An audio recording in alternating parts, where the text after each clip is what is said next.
Thank you for tuning in to the GSMC Basketball Podcast presented by the GSMC Sports Network. I am your host, Nelson, here on this Wednesday afternoon.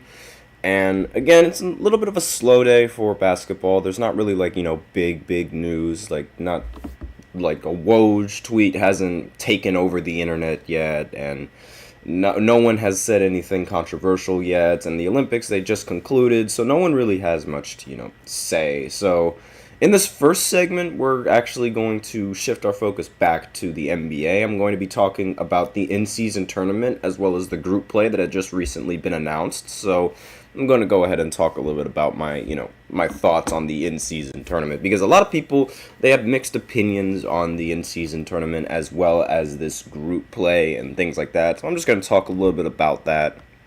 And then in the second segment, yesterday I did a segment on the top 10 point guards in the NBA, so now I will go ahead and do a segment of the top 10 shooting guards in the NBA, since I feel like that would only be fitting to, start from point guard, then move on to shooting guard, so on and so forth.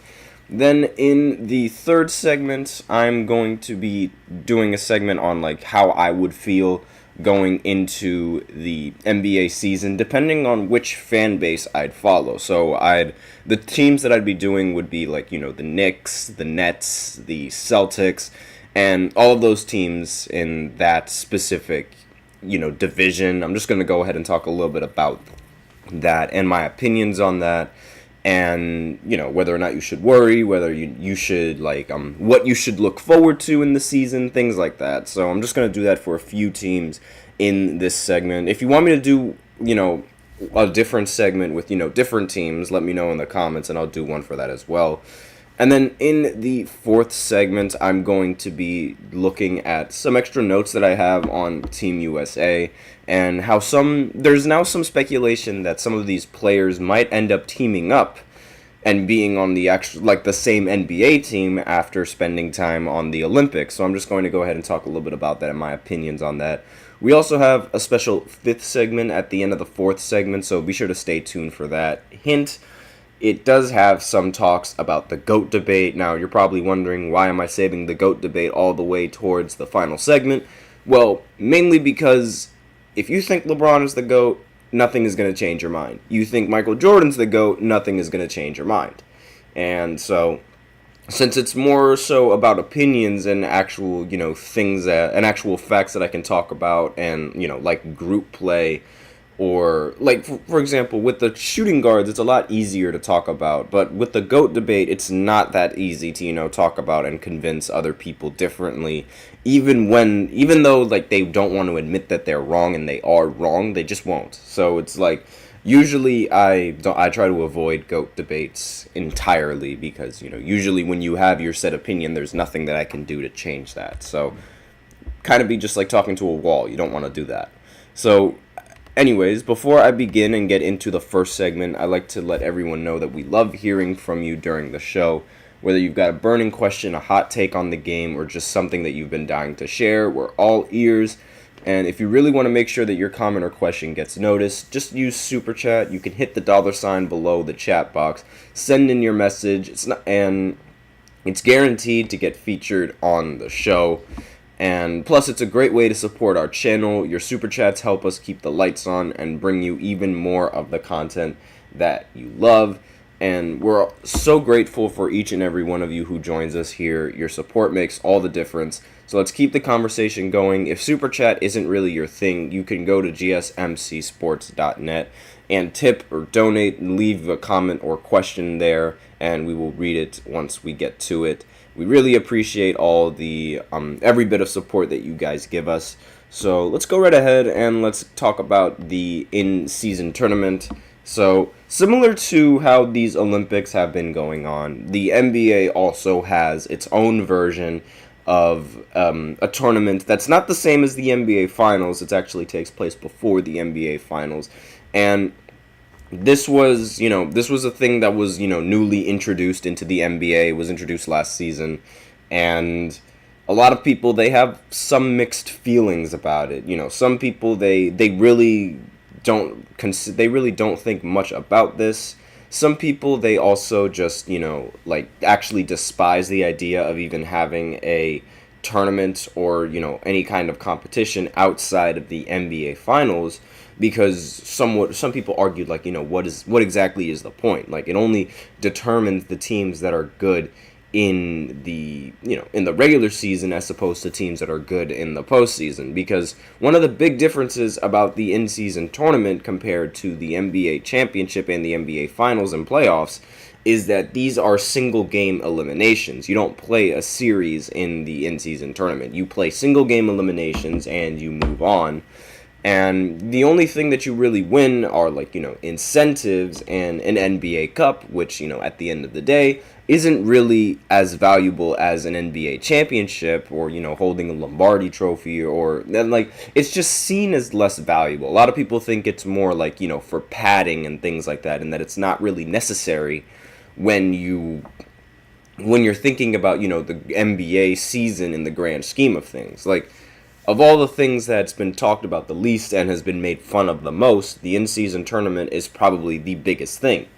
And I'm a little bit on, both sides of the table with that. I don't think that this, tournament is necessary, but I'm not going to sit here and say that these games that we've been able to watch aren't any less competitive. Like, the in-season tournament does what it does. It gives the regular season some sort of value and something to look forward to, as well as, makes, these competitions seem like they have more value. Like, that's really where it's coming from, just giving these regular season games some sort of importance and making the fans and getting the fans engaged, getting the players engaged into, competing in these kinds of things. Like, the whole reason why this thing was made was to prevent load managing for, a lot of players and a lot of teams. Like, that's one of the things that really hurts the NBA, load management. Just thinking of the fact that your favorite player might not be playing in this game because of reasons. Like, literally not even because of, the fact that they're injured, but because they just don't want to get injured. Like,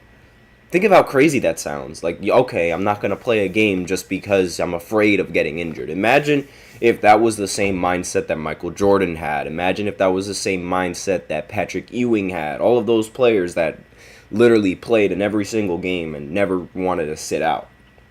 Like, imagine if that was the thought process that they all started with.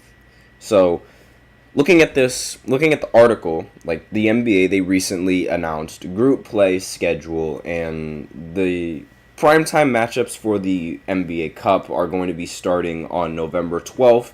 Like the inaugural iteration last season, which was called the in-season tournament, all 30 teams were randomly drawn into 6 groups of 5 based on their record from the previous season. The format for the tournament will stay the same, where each team will play the other squads in their respective groups once and on what will be called the Cup Nights. So next season, on Tuesday and Fridays between November 12th and December 3rd, those are going to be the Cup Nights for the in-season tournament, or as they're calling it now, the NBA Cup, whatever you want to call it. It's like, it's the same thing. At the culmination of group play, the 6 group winners will advance to the knockout rounds in addition to 2 wildcard teams, one team from each conference with the best record in the group play but did not win its group. The 8 teams will then play in a single elimination format, which will start on December 10th. The semifinal and championship games will take place in Las Vegas on December 14th and December 17th. So this is obviously, all of these games are going to be televised, and they're going to be the semifinals and, the championship. They will be the only ones held in Las Vegas. So, excuse me, on November 12th for Tuesday, we have the Eastern Conference, the East A. It's the Knicks and the 76ers. They play at 7:30. And then on Tuesday at 10 o'clock, the Mavericks play the Golden State Warriors in the West C group. And then on Friday, November 15th, the Spurs are going to play the Los Angeles Lakers in 7:30, and then at 10 o'clock on that day, the Grizzlies and the Warriors are also going to be playing. The Lakers are grouped in the Western Group B along with the Spurs, and the Grizzlies and the Mavericks along with the Golden State Warriors are grouped along in Western Group C. Same with the Denver Nuggets. Those are the teams in Western Group C. And then on the Eastern Conference, on Tuesday, November 19th, the Cavs are going to be playing the Celtics in East Group C. And then in West Group B at 9:30, the Thunder are going to play the San Antonio Spurs. And Friday, on November 22nd, the Pacers are going to play the Milwaukee Bucks on 7:30. And that's in East Group B, by the way. And then in West Group C, the Mavericks are going to be playing the Denver Nuggets. And then on Tuesday, November 26th, the Milwaukee Bucks are going to be playing the Miami Heat at 7:30, and that's in the Eastern B standings. And then in the Western B standings, the Lakers are also going to be playing the Phoenix Suns at 10 o'clock on that Tuesday. And then on Friday, November 29th, the Knicks are going to be playing the Charlotte Hornets, and the Cavs are going to be playing the Atlanta Hawks. These are both Eastern Conference groups. The first game at 12 p.m. is going to be Eastern Conference A, and then the next game at 2:30 is going to be Eastern Conference C. There's also two more games on that Friday. Western Group C is going to be between the Pelicans and the Memphis Grizzlies. And then Western Group A, that's going to be the game at 7:30. It's going to be between the Clippers and the Minnesota Timberwolves. So these are the games that are going to be happening, from Tuesday and on Tuesdays and Fridays going into the month of November. So, just in case you guys want to tune into that. So NBA Cup winners and second place team will split the prize money amongst their players. Last season, after winning the inaugural event, each Lakers player received $500,000, while Pacers, the second place team, received $200,000. The losing players of the semifinals each got $100,000, and the losing players of the quarterfinal each got $50,000. So this year's prizes will be higher because of the latest collective bargaining agreement between the NBA and the National Basketball Players Association. In addition to the financial incentive for players, there will also be a Most Valuable Player award for the NBA Cup and all-tournament team. So these are just all of the things that's going to happen in the span of this play-in group and these NBA in-season tournament games. And the first games are going to be held on Tuesday, November 12th. The first game is going to be between the Knicks and the 76ers, along with the Dallas Mavericks against the Golden State Warriors. So those are the matchups. That's what's happening. That's what's going on these days. And that's going to be it for this first segment. So now I will go ahead and go into the second segment, where I go ahead and I give my list on the top 10 shooting guards going into this next season. I'll do the exact same thing that I did in the previous segment, where I just talked about their stats and the reason why I had them ranked in this specific spot. So I'll be right back after this short break, so be sure to stay tuned. I feel like I'm losing my mind. Is everybody in the world blind? Please, Lord, give me a sign, a sign. I feel like I'm losing my mind. Is everybody in the world blind? Please, Lord, give me a sign, a sign. I wanna be the greatest. Everybody on the fake shit. I look around and feel like everybody is the fakest. I make this every day and I'm impatient, hoping one day I blow up from the basement. Statement, the top is so vacant. I don't hear shit that I think is amazing. Waiting for my day when I'm playing sold out shows for 1,000 faces. Hey, give me that crown, get in my way and to be put down. It ain't your place, all this my town. If I want that shit, then I'll get it right now. I'm losing it, the noose it fits. I'm losing shit, a stupid myth. You choose to live or choose to dip. You choose to fight or lose your grip and lose a gift. Oh. I feel like I'm losing my mind. Is everybody in the world blind? Please, Lord, give me a sign, a sign.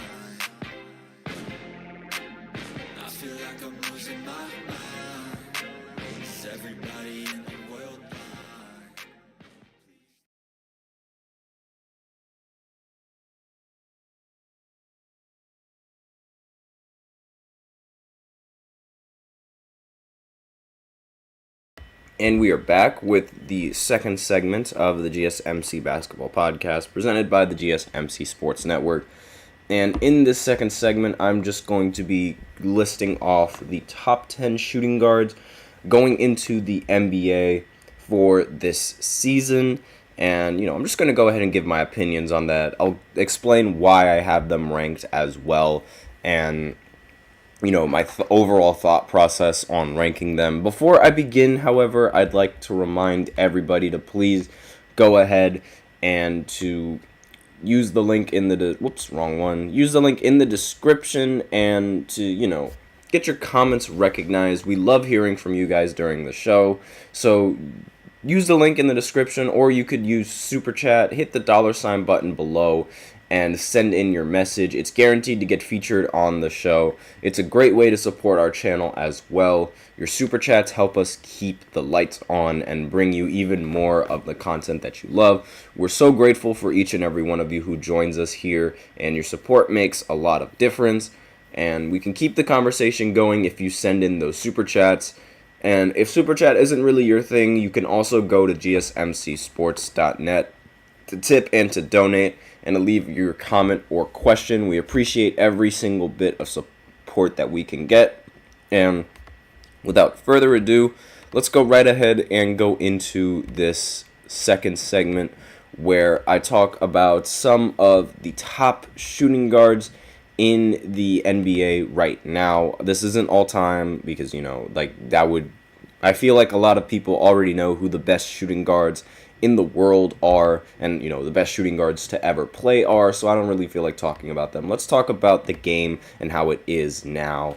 So obviously, number one, you could really flip-flop between the first three players on my list, because I have no problem if you were to put either one of them on top of the other. And Anthony Edwards, in my opinion, he is the best shooting guard on this list. If this was, a couple of years ago, the best shooting guard in the NBA, without a doubt, was James Harden. And there was, everyone else was secondary. Nobody in the entire league was better than James Harden. And there was no other shooting guard in the entire league that could even measure up to James Harden and his talent, right? So now that James Harden is no longer the same player that he was, this number one shooting guard debate is it's open for the public, for lack of a better term. Any of the top three players that I said, that I'm going to say, you can put them in number one and I wouldn't be upset. But if this was, a year where James Harden was doing his scoring prowess, then you would be absolutely ridiculous if you were to put James Harden any lower than any other guard. And Anthony Edwards arguably was one of the better options for Team USA in these Olympic Games. Through his NBA career, he only averaged less than 20 points in his rookie season, and even then he was averaging 19.3 points per game in his rookie year. But in this previous season, he averaged 25 points per game when 46% shooting, as well as 35% shooting from three. Also ended the year averaging 5 rebounds and 5 assists as well. And he also had a very decent, I say decent playoff because he fell off a little bit towards the end of the playoffs, but through a majority of his, of the playoff year that he was playing in last year, he played phenomenally. He made it all the way up to the conference finals, and the only reason why he didn't make it all the way was because of Luka Doncic and the Dallas Mavericks. He ended up beating the Denver Nuggets in 7 games, something that we didn't expect the Timberwolves to do at all, and more so off of a comeback after, the Denver Nuggets had a lead early in Game 7. And he also averaged 27 points and 7 rebounds and 6 assists in the playoffs, along with shooting 48% from the field, 40% from 3, and 80% from the free throw line. So again, if you have any of these other 3 shooting guards ahead of him, then I'm not going to be opposed to that, because the next shooting guard on this list is Devin Booker. He would have been number 1 on this list if it hadn't been for Anthony Edwards and his play in the Olympics. Last season, I mean, you can make the argument that Devin Booker isn't even supposed to be a shooting guard, that he's a point guard, but this is my list, and I can do whatever I want with the list. And in my opinion, Devin Booker has always been a shooting guard throughout his career, and this is, the first season where he's actually, been a point guard. But despite that, I would still have him as one of the best shooting guards. Like, he's just a shooting guard that's playing point guard, given the role that his team, based on how his team is constructed, right? Now, it's not the same as what James Harden did. James Harden was a shooting guard and turned into a point guard. Devin Booker is just playing the point guard. And in this year of playing point guard, it's arguably been his best year, period. Like, he averaged the most points he's ever averaged in his career, 27.1, averaged 49% from the field, and he takes a lot of mid-ranges, so that should be noted. He shoots 55% from inside the arc, and again, he takes one of the most difficult mid-ranges that you might see in today's NBA. He also shoots 36% from 3, and on top of the 27 points, he was also able to average almost 7 assists as well. And again, the only real reason why he wasn't the best shooting guard was because of the fact that Anthony Edwards was playing really well in the Olympics. But even, aside from that, Devin Booker played phenomenally in the Olympics as well. He was arguably, the United States' unsung hero in the entire Olympics. Like, he was playing phenomenal. And not only that, him in the postseason is also something to marvel at. I mean, throughout his entire career in the postseason, he's averaged 28 points per game. And last season, he averaged 27 points per game, even though, he got swept. Getting swept by Anthony Edwards, I mean, it's not that bad considering, how good the team was. And even then, in 2023, when he got bounced early in the second round, I believe it was, he was averaging 33 points per game and shot 61% from inside the arc, 58% from the field, 50% from 3, and was also averaging 7 assists along with that. So 33 points on 58% shooting and 50% shooting from 3, as well as 7 assists. Like, that is just ridiculous numbers coming in from a shooting guard. And really, the only knock on his career is the fact that he ended up losing in the finals. But unlike Anthony Edwards and the rest of the shooting guards that are on this list, he made the finals. And, a lot of the other shooting guards on this list, they can't really say that they make the finals while also producing, crazy numbers like what he was producing. Again, not all of them. Some of them, they have made the finals, but not all of them on this list. Now, this final shooting guard in the top 3, again, you could order them the top 3 in any which way, but Donovan Mitchell, I think, is by far, clear-cut a top 3 shooting guard in this league.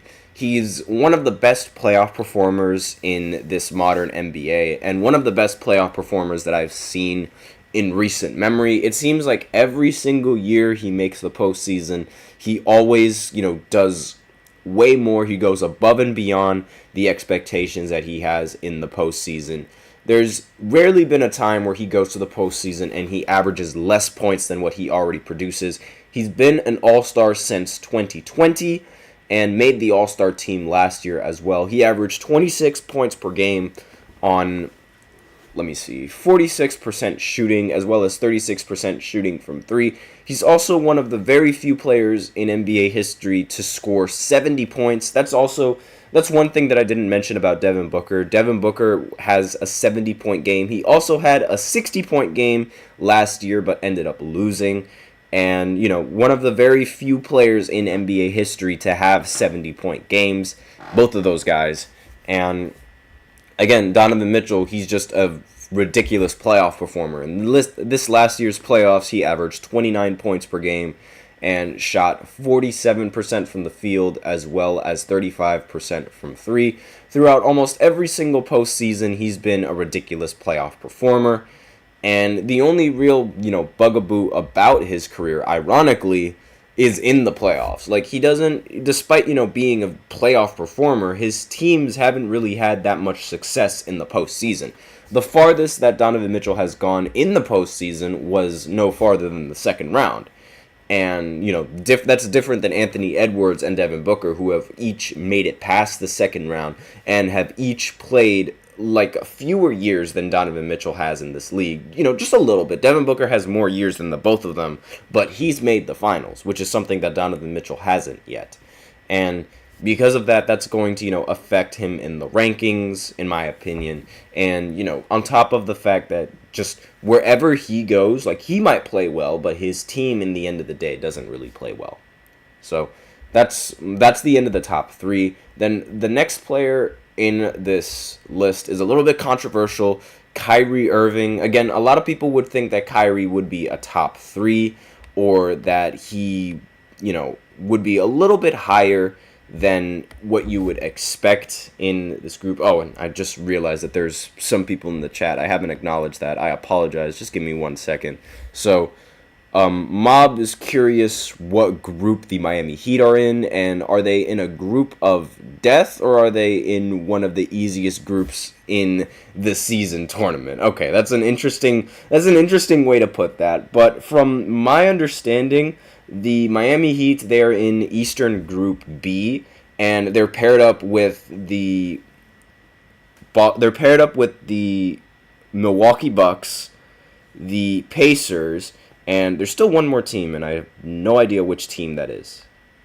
There's one more team left in, the Eastern standings, because, they have Miami, they have Milwaukee, and they have Indiana. I have no idea what's the other team that's in the standings for them. Yeah, I have no idea. Well, I'll have to see later on. I only have the games that were revealed. I don't have the groups, but I have no idea whether or not they're in a group of death. I mean, they do have the Pacers and they do have the Bucks, so that's 2 of the 4 positions that are probably going to be occupied. I mean, those teams are really dominant. And he also had another question in the chat. I'm just going to go ahead and read it. For Kevin Durant, would I put them in the rankings for shooting guards or for small forwards? He's a small forward. Maybe not even a small forward. He might even end up being in the power forward, because, Bradley Beal, I don't know what I'm putting Bradley Beal at, even though I don't even think he's going to make the list, but he would probably be in a small forward or a power forward category. P.S. He plays both positions at a high level. Yes, he does, but, that's not his main position. Similar to how, the shooting guard is mainly Devin Booker's position, and Anthony Edwards, and Donovan Mitchell, and this guy, Kyrie Irving. Now, as I mentioned before, this player is a little bit controversial, not just being in the rankings, but being a shooting guard in general. But I had Luka Doncic at the point guard on my previous list, so that would make Kyrie Irving the shooting guard. And the way I see it, every single year that since he's been on the Brooklyn Nets, he's been a shooting guard. He even told James Harden that he was a shooting guard on his team. So not only that, but when you look at his position in Basketball Reference, it has him listed as shooting guard, even though you can make the argument that he should be a point guard, or however you want to put him at. It really doesn't matter. Now, Kyrie Irving, again, he's also controversial because of the opinions that he has outside of, what he says in front of the media, right? He has these, these perceptions and these thoughts and these things that he wants to say, but, they're against the media and things like that, and it just paints him in a very dark light, I guess you could say. There are a lot of things that he said that was rather questionable. And one thing that isn't questionable about him, though, is how good he is on a basketball court. He averaged 25 points per game last season, was able to shoot 41% from 3, as well as almost 50% from the field, 25, 5, and 5 on almost 50, 40, 90 shooting from the entire field. He was just that guy this last season. Made it to the finals, didn't really play well in the finals, but overall in the postseason, he wasn't that bad, even though, I've seen him play much better when he was paired up with LeBron. He's also the first player on this list that actually has a championship ring on his resume, and again, the only reason why he isn't really ranked that much higher is because of his performance in the finals, but aside from that, he does have arguably the best resume outside of everybody on this list. The only player that's really, getting a resume that's stacking up towards his is the next player on this list, Jaylen Brown. And I wouldn't be saying this if he didn't win a championship the last season. I mean, he averaged 23 points per game this last season, shot almost 50% from the field, 35% from three, and was also able to tally 3 assists along with 5 rebounds as well. Again, the biggest reason why he's on this list is because of his postseason performance. The Celtics, they only lost 2 games in the entire 3 games actually, in the entire postseason, and every single one of the games that they played, it was basically a blowout in the postseason. And the only reason why Jaylen Brown is on this list is because he was able to win the Eastern Conference Finals MVP as well as the Finals MVP in the postseason. He was by far the best player in every single postseason series that he played in this postseason. Now, he would be a lot lower on this list if he didn't win the championship last year, but, can't really change history, and because of that, he is going to be top 5 on this list, and, I mean, I really wouldn't, a lot of people, they might question why I would put Jaylen Brown under Kyrie Irving, or, why I would put Kyrie Irving over Jaylen Brown. It's going to start up a lot of controversy. But I really think that, despite the fact that Jaylen Brown might have outplayed Kyrie Irving in the postseason, he also had a lot more help from his teammates as opposed to Kyrie Irving, whose only help was Luka Doncic. And aside from Luka, there was really nothing that the Mavericks had going for them. So that's sort of the reason why I have Jaylen Brown underneath Kyrie and why Kyrie is ranked up there so high. Next on this list, we're going into below the top 10, so players that just aren't in these top 10 rankings, and, actually players below the top 5. So they're getting a little bit, unknown, I guess you could say. There aren't really that many popular shooting guards, I guess you could say. Well, not as popular as there were NBA point guards. So, next player on this list is Desmond Bane. Again, there weren't that many good shooting guards in the league last season, not as many shooting guards that can stack up as the other few guys that I mentioned. So the distance between 5 and 6 is way greater than the distance between 1 and 2, maybe even 1 and 3, heck, arguably even 1 and 4. The distances between 5 and 6 are crazy.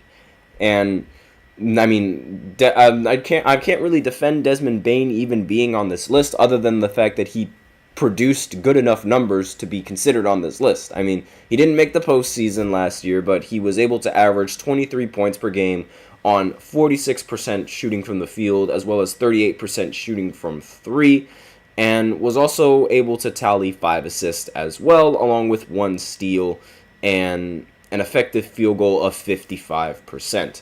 Again, not really much that can be said about Desmond Bane because, there aren't that many talented shooting guards in this league to be considered at that. Now, I know you might think DeRozan is a shooting guard, but no, he's actually more of a small forward or power forward now with how he was playing on the Chicago Bulls. So I don't even think I can put him in this list. And speaking of DeMar, his teammate Zach LaVine is definitely making this list, even though he barely really played at all last season. I understand he didn't play at all last season, but when he's healthy, everyone knows just how much of a competent scorer he is. I mean, his last great season his last good season was only 2 years ago, where he averaged 24 points per game and was selected for the All-Star team. And even then, in 2021, he averaged 27 points per game and was also selected for the All-Star team. He just didn't play nearly enough games in this season, but I don't really think that would be fair in docking him a few points on this ranking, because, let's face it, the next shooting guards on this list, you can definitely agree with me that Zach LaVine is better than every single one of the shooting guards that are left on this list. You'll see them all. But I mean, again, last season he only played 25 games, but he averaged 19 points, shot 45% from the field, and was also able to shoot 34% from 3. Again, not very interesting, but he's a lot better than the rest of the guards on this list. Actually, wait, no.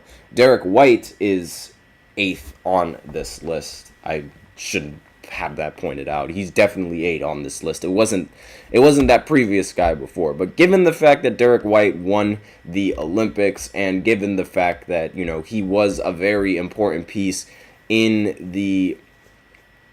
the Boston Celtics and their success, I had to put him on this list.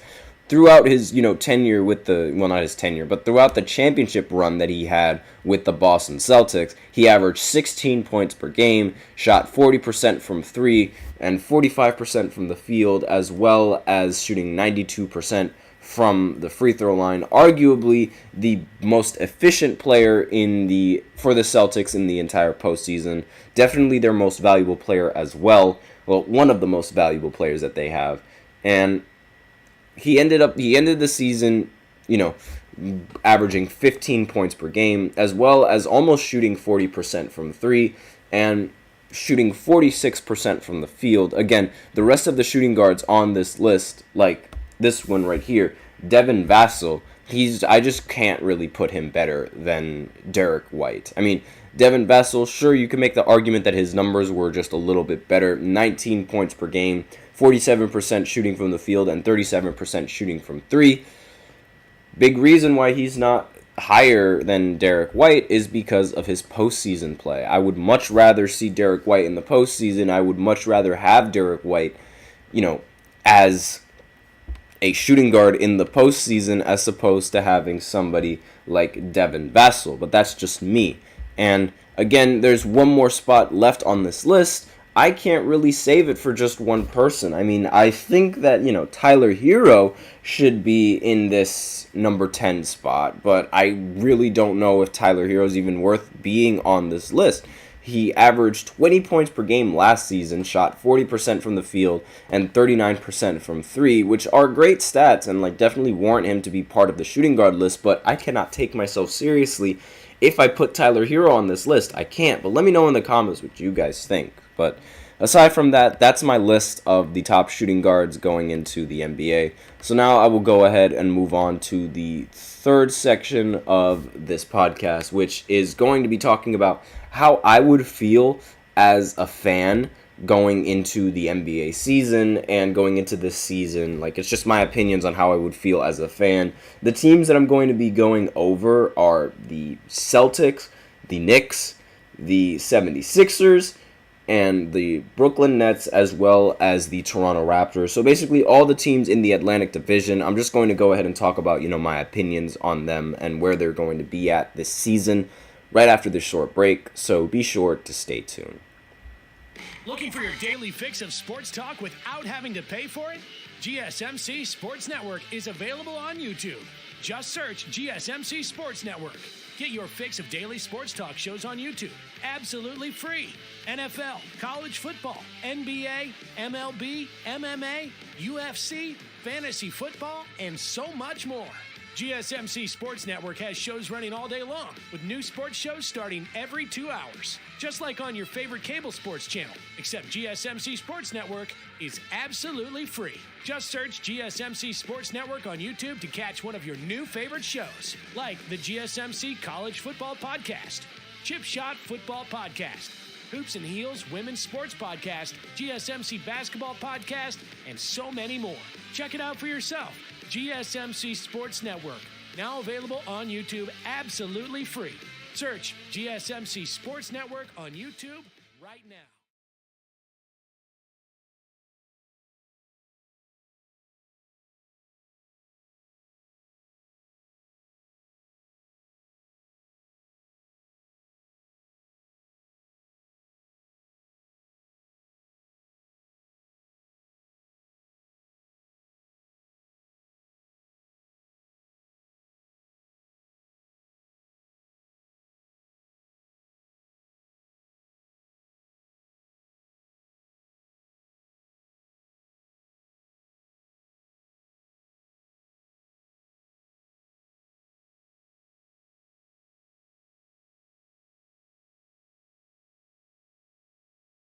And we are back with the third segment of the GSMC Basketball Podcast, presented by the GSMC Sports Network. And in this third segment, I'm just going to be giving off my opinions on the teams in the Atlantic Division.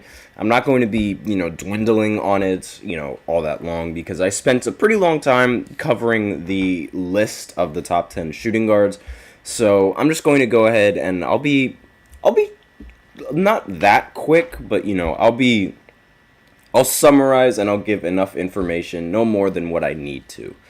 And so I guess we should go ahead and just dive right into this list. So the first team in the Atlantic Division is the Boston Celtics. They are obviously the championship team in the entire NBA. They had the best record in the regular season. They had by far the best record in the postseason. And they're the number 1 seed. They ended up being champions. So really, you'd be absolutely insane not to think of the fact that they're going to run it back again. So if I was a Boston Celtics fan, I'd be thinking, run it back, do it all again. So they cruised through the Eastern Conference last year, no problem, and no team has sort of dethroned the Boston Celtics as title favorites heading into next year. The core players on the team, Drew Holiday, Jaylen Brown, Jason Tatum, Derek White, and Kristaps Porzingis, they're all under contract for the next coming season. So the thought process for the Celtics should be to do it again. And, that's obviously where they're going at, despite the fact that the organization is trying to sell itself, right? Like, the owners are trying to sell the team before they have to pay all of that amazing luxury tax due to being in the second apron. But, on the bright side, they do have a championship contending team. And that's really, as a fan, if I was a Celtics fan, I would be very happy going into this next season and very excited because this is arguably the best chance to run it back and to do it all again. Now, the next team on this list is the New York Knicks. Now, they were the 2nd seed last year in the Eastern Conference, and they ended up exiting the second round last year after, losing to the Pacers, and mainly due to injuries. So the biggest thing that I really would feel if I was a Knicks fan was to stay healthy. And if you stay healthy, you have the best chances of winning the entire Eastern Conference. And if you beat the Boston Celtics, then you have a better chance of winning the championship. So the Knicks, they could have been in the Eastern Conference Finals last year if they would have stayed healthy. They upgraded their starting lineup by getting Mikal Bridges, and not to mention the depth is still intact. They still were able to manage to keep the same depth that they had, and they also have the tools to beat Boston in the 7-game series. So just stay healthy and try to go up against Boston again in this coming playoffs, see where that gets you. Now, the next team on this list is the Philadelphia 76ers. They were the 7th seed, and they got bounced out of the first round and losing to the New York Knicks.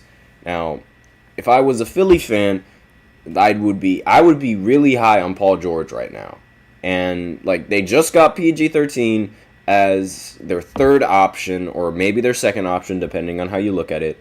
Oubre is back. Martin and Drummond are also great additions. And they didn't lose anybody that was too significant to their title hopes. So this could be the 76ers' year, and they should all be rather optimistic going into the postseason. But me, not being a 76ers fan, I wouldn't even think that they would, make it past the 2nd round, even though they have Paul George. But again, that's just me.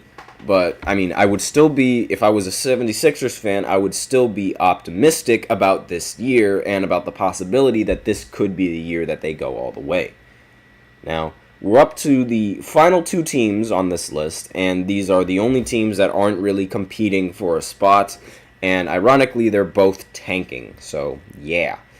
The Brooklyn Nets, they finished as the 11th seed in 2024, and really the one thing that the Nets have to look forward to are the picks that they were able to get once again after, trading James Harden. The Rockets trade let the New York Nets tank in 25 and 26 picks, putting the Nets in the race for Cooper Flagg, and whoever the 2026 draft class has. So, really, if I were, and I am a Nets fan, what I would do is I would honestly trade Cam Thomas and Bojan, and actually, no, I wouldn't trade, wrong Cam. I would trade Cam Johnson, and then I would let Cam Thomas take the reins of the Brooklyn Nets and have him score 30 points in every single game, or take 30 shots in every game, and just see where that goes, and, just develop the team with the picks that the Nets end up getting in the future, right? Like, this is sort of where the Nets have to prepare themselves. They have to prepare for the future while the Celtics and the Knicks are fighting off the luxury tax. The Nets, they can be retooling and rebuilding for the future and avoiding a heavy, luxury tax that they would eventually have to pay if they go the same route as the Knicks and the Celtics. And then the final team on this list is the Toronto Raptors. Again, I'm very surprised that the Raptors even finished with the worse record than the Brooklyn Nets, but that's besides the point. They ended up being the 12th seed last year, and now it's time for the Toronto Raptors to rebuild. First official year of rebuilding for the Raptors, I should say. They have Scotty Barnes. They have to develop their young guys via drafting. They have to build back up to the playoffs because, this is arguably the first time. This is the first time in a while where they have not made the playoffs. And if you are a Raptors fan, you really want to get back into the playoff talks because, usually they always make the postseason, especially with, the core that they have. Now that they have to sort of rebuild that core with Scotty, RJ, as well as, other young guys on the team, now they just have to build through the draft and they have to redraft a lot of their players. So that's my thoughts if I was a fan of every single team in that division. But let me know in the comments what you guys think and what you guys would worry about and your favorite teams and what they also have to worry about in this season. But aside from that, we are out of time for this segment, so now I will go ahead and go into the fourth segment, where I talk about some notes about Team USA, as well as the possibility of Steph and LeBron playing with each other when they become free agents. So I'm just going to go ahead and talk a little bit about that after this short break, so be sure to stay tuned.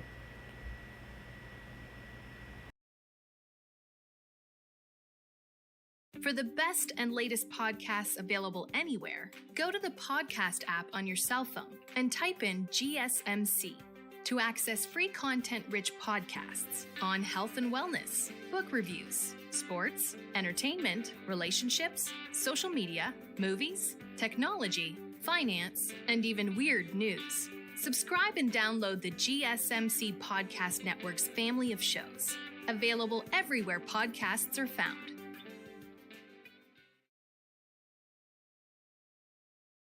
And we are back with the fourth segment of the GSMC Basketball Podcast, presented by the GSMC Sports Network. And in this fourth segment, I'm just going to be talking about some notes that I have on Team USA and some things that I also have to say about Kevin Durant, LeBron, and Steph, because there's been some report and there's been some talk about the possibility that these three might, or at least, the two of them, one of the two, might actually end up teaming up yet again towards the end of their careers. And one of the biggest, this was on First Take. A lot of people, they sort of had the speculation that these guys, LeBron and Steph, since they become free agents in 2026, they would consider teaming up and playing on the same team in an NBA standing.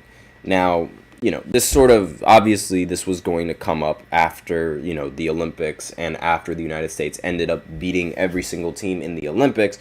But really, not entirely sure if this is, the best form of approach, right? Like, I don't really think that this is sort of like the best way to go about it. Like, you're just going to be milking that possibility up until the very end, and then when it comes, everyone's just going to be disappointed, especially since, it's LeBron. LeBron always gets nothing but disappointment in free agency, especially like when it comes to recruiting talent. So Now, really, the big question is, could some of the gold medal winners from Team USA pair up on a future NBA team? That's what this article is sort of suggesting. So, Sam Amick of The Athletic also explored the topic, but nothing that superstar-laden teams are sometimes born out of their bonding experience with USA basketball. So, a LeBron and Steph Curry pairing seems unlikely now that LeBron's son is on the Lakers roster and Curry would like to finish his career with the Warriors. But could Golden State eventually wind up with Durant and Curry reuniting, or a Devin Booker and Curry backcourt? This is sort of what the article is exploring. And that would be a little bit odd, having Devin Booker as your teammate if you are Steph Curry, given the amount of shots that they both like to take. But they did pair up on the Olympics, so I wouldn't really put it past any one of them to team up, and I wouldn't say it's a bad idea for any one of them to team up. And again, like, the Suns owner Matt Ishbia has squashed talk of trading his stars, but amidst speculations that could change if Phoenix flops in the postseason yet again. If Kevin Durant wants to play for Team USA in Los Angeles, team officials would like to have him back, according to ESPN's Brian Windhorst. I would not rule out KD playing, and I talked with Team USA officials, and they would give him a professional yes right now. And of all the stars that was on this recent Team USA roster, Kevin Durant has been, the only one that's been, considering a return. Anthony Edwards doesn't want to play for Team USA again, at least that's what he said. And LeBron and Steph both claim that they're both going to be a little bit old for the event and they wouldn't want to compete in it again. But again, who knows? Maybe maybe they'll still be playing basketball at a high level after 4 years. I have no idea. Who knows? But Kevin Durant does seem like the only likely pick on who is going to end up playing on the Olympics yet again. And not to mention some of the other young stars on the team as well. Tyrese Halliburton hopes to retain his spot on Team USA in future Olympics. He'd informed managing director Grant Hill that he'd welcome an invite to the Los Angeles Games. I've told Grant, I've said it many times, I want to represent USA basketball for as long as I can. And there's also Paolo Banchero. I talked about him before in the previous podcast where I thought he could be a pretty good member for Team USA. He was also a member for USA's last World Cup team that was under serious consideration for the Paris Olympics, according to Joe Varden of The Athletic. He's a player Hill wants to feature in future Olympics. In the same piece, Vardan speculates which players from this year's gold medal squad might be back for 2028, and the article ends off right there. So again, the real thought process is, does Steph Curry have intentions of teaming up with Kevin Durant in the future yet again, or does LeBron have intentions of teaming up with either of them in the future when they become a free agent? Because a lot of people are speculating that that's going to be the next step going into the future and going into LeBron's future. But I don't think that's going to happen. I genuinely don't think that that LeBron is going to be able to team up with Steph or Kevin Durant in the future. And even then, I think that they'll be a little bit too old to get complementary pieces in time. And that's just my opinion on it. But let me know in the comments what you guys think. Would you guys really like to see LeBron, Steph, and KD on the same team? Would you like to see LeBron and Steph on the same team? Or would you like to see Kevin Durant reunite with Steph once again? But that's all I have for you in this segment. So now I will go ahead and go into the fifth and the final segment where I talk about Stephon Marbury and him dismissing the GOAT debate and also bringing up Kobe. So I thought all of that was really interesting. I'm going to talk about that in the fifth segment right when I get back. So be sure to stay tuned after this short break.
And we are back with the fifth and the final segment on the GSMC Basketball Podcast, presented by the GSMC Sports Network. And in this fifth segment, I'm going to be talking about Stephon Marbury dismissing the GOAT debate between MJ and LeBron by sharing a surprising stats comparison. Now, as I've said before on the previous segment, the GOAT debate is something that's just going to be endless. No matter what I say and no matter what other people say, your opinions just aren't going to be... Your opinions just aren't going to matter. Like, it doesn't matter what I say, like, you're immediately going to think that if you think one person is the GOAT, then you obviously think that one person is going to be the GOAT and stay the GOAT. Like, no matter what I say, no matter what I tell a Jordan fan, he's always going to think Michael Jordan is the GOAT. No matter what I tell a LeBron fan, the LeBron fan is also going to think LeBron is the GOAT. Like, there's just nothing that I can do. There's nothing that, I can say, and there's nothing that can be said to change your opinion. And so it's like, that's usually why I don't really like talking about GOAT debates, and that's usually why I don't, do these GOAT debates, because they end up going nowhere. Regardless of what I say, your opinion isn't going to change. Regardless of what you say, my opinion isn't going to change. And, you're just going in circles at that point. And it's like, why do you even need to go in circles? And honestly, my opinion on the GOAT debate is, it's simple. If you like Jordan, you like Jordan, and you just can't accept change. If you like LeBron, you can accept change, but you also have to understand that you got to respect Michael Jordan and the rest of the athletes that came before LeBron. But, obviously those two do not interlude and they do not intermingle nearly as much as they should. But aside from that, Stephon Marbury, a former player in the NBA, he had some thoughts on the ongoing GOAT debate, and it was over who deserved the GOAT title. This was, his thought process. Recently, a stat comparison went viral featuring James's supremacy in dominating in his early career over Michael Jordan. However, Stephon Marbury has decided to weigh in with a surprising comparison that could end the discussion once and for all. He shared a compelling stat highlighting Michael Jordan's stunning achievements during his time with the Chicago Bulls, captioning, "Shouldn't even be mentioned in the same breath as MJ." And basically the graphic that got pulled up was when, from 1987, from 1986 all the way up to 1998, Michael Jordan has been in, relative, average of 30 points per game. In 87, he averaged 37. In 88, he averaged 35. In 89, he averaged 32, so on and so forth. We know Michael Jordan's greatness. He averages 30 in almost every season. And the stat comparison, again, it featured Jordan's dominance, with the basketball legend securing 10 scoring titles throughout his career. Each season listed in the stat revealed Jordan's scoring averaging ranging from 28 points per game to 37 points per game in 86 and 87. While James has had an extraordinary career filled with NBA titles and numerous accolades, Marbury's focus was on Jordan's unmatched scoring prowess. In this aspect, Jordan simply stands alone. And Stephon Marbury also had claims that LeBron James's Olympic MVP was a mistake, and he believed that Steph Curry deserved the honor instead. But you see, usually whenever conversations they go into this, like something like this is immediately where I say hater alert. Like, it's that simple. This is immediately where I say hater alert, hater alert, hater alert, because I'm sorry to say there's huge reasons, and there's like so many different things that you're not even thinking about when you're just looking at the graphic. For one, yes, he was a scoring demon, he was a scoring monster, but there was nobody in the NBA that was even close to his level of talent, compared to how in the NBA there were so many other players that were closer to LeBron's level of talent compared to players being closer to MJ's level of talent. And LeBron is incredibly talented. Like, you cannot tell me that if you were to put LeBron in this little time period, he wouldn't do the same thing. Like, it's just unfair for both of them, actually. Like, for both of that stat, it's really unfair because, like, if you look at, obviously, yes, MJ, he was far above every single player, but we have no idea how well he dominated in this era, given how often players like him can hold the ball.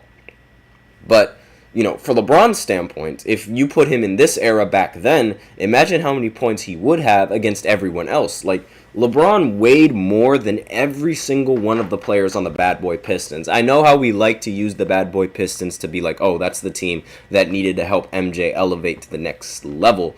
Meanwhile, LeBron, he was already at that level, and it was just his team that needed to be at that level. And there's just so much context that gets avoided when doing these kinds of debates. People only look at numbers, they don't look at context, and whenever you do that, I immediately think hater alert, because how could you not look at context when looking at these sorts of things? And I just don't think it's that fair. Yes, the scoring is phenomenal, and it's like, you know, you can't win the game without scoring the ball, yes, but it's everything else that the player can do on the court and everything else that, you know, amounts to that player and what that player can do. I mean, another thing that should also be considered is that back then, there was no such thing as zone defense.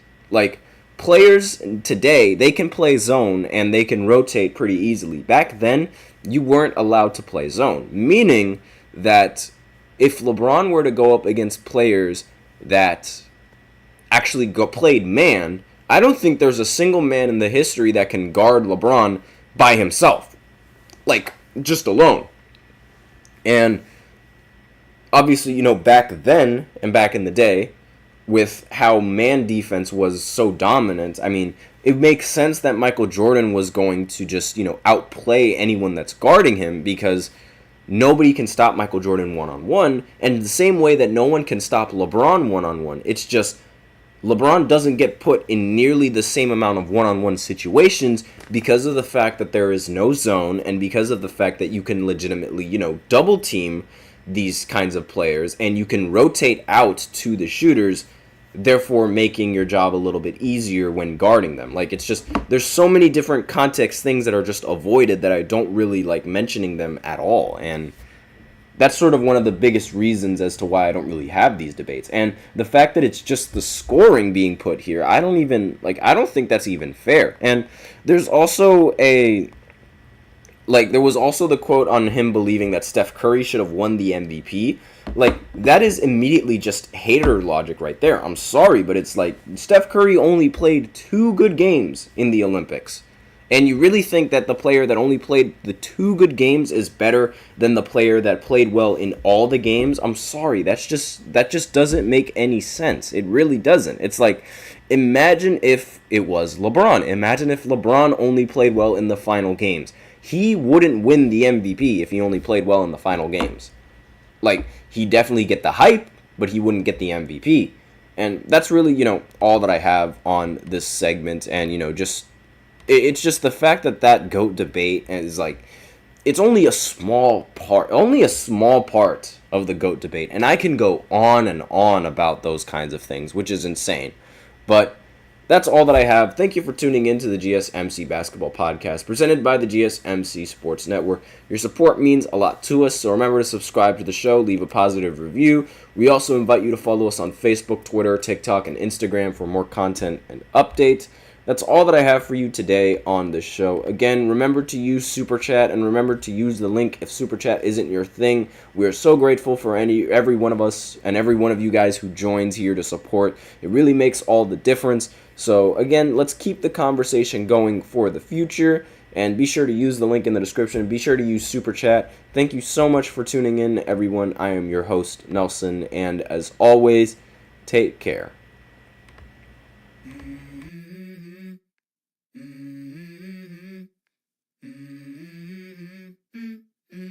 Let's go.